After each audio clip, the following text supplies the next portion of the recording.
El meu clàssic és La investigació de Stanislav Lem i l'he triat perquè és un llibre que parla de ciència però d'una forma molt poc habitual.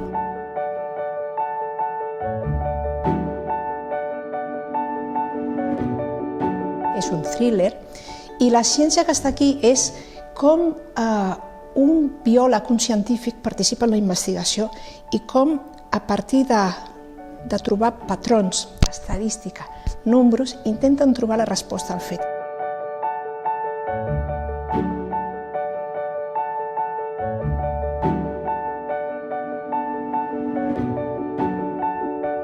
És un llibre molt original, és molt intrigant i molt excitant en el sentit que l'enganxes i no el deixaries i perquè et planteja una pregunta profunda sobre la nostra forma de veure el món. El que t'estàs plantejant és si realment podem conèixer tot a través de les matemàtiques, de l'estadística, dels números i pots aprendre el món a partir d'aquí.